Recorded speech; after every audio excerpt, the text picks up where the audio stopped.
ماموران امنیتی تاجیکستان یک هفته پیش گروهی از ساکنان جماعت یزغلام ناحیه ونج را دستگیر کردند. بازداشت روز 16 می صورت گرفته با اطلاع دریافتی آنها با آمادگی به خرابکاری گمان زد هستند. حادثه به شب و روز راست می‌آید که مرزبانها سفر ساکنان و خارجیان را به منطقه‌های سرحدی محدود کرده بودند. قضیه را همکار ما میرزانبی خالقزاد پیگیری داشت و حالا در استودیو با ماست. میرزانبی، چی اطلاع نوی به دست آمد؟ سلام مومین و بینندگان ارجمند.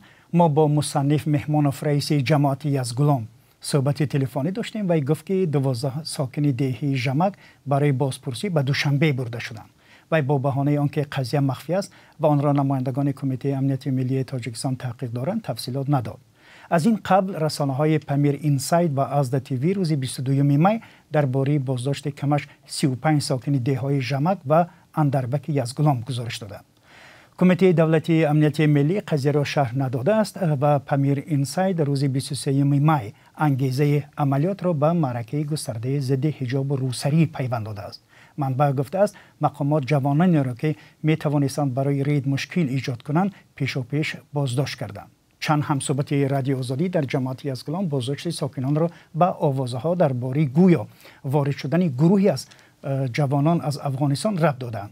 عادنشا مرزاده رئیس ناحیه ونج روز 23 می به ما گفت که چند پیش مقامات با مردم یزغلام ملاقات داشتند و در صحبت مسئله عبور چند تن از افغانستان در میان بود و جزئیات نداد و با خبری آنکه حالا وضع آرام است و پرسش و تعقیب جای ندارد اکتفا کرد.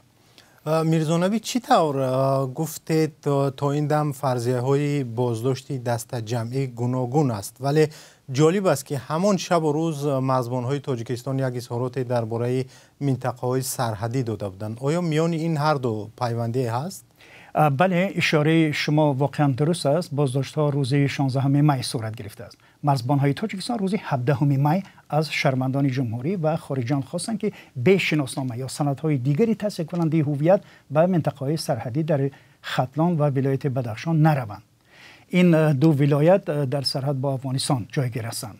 نیروهای مرزبانی سبب را به وضع منطقه و جهان و کوشش سازمان‌های تروریستی و اکستریمیستی برای غیر قانونی گذشتن سرحدهای دولتی و عملهای تروریستی از جمله تاجیکستان ربط دادند.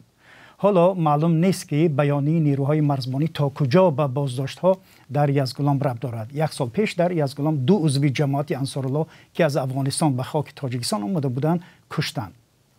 تشکر همکارم میرزانبی خالقزاد درباره گزارش‌ها راجع به بازداشت و بازپرسی 10 نفر در جماعت یزغلام صحبت می‌کرد.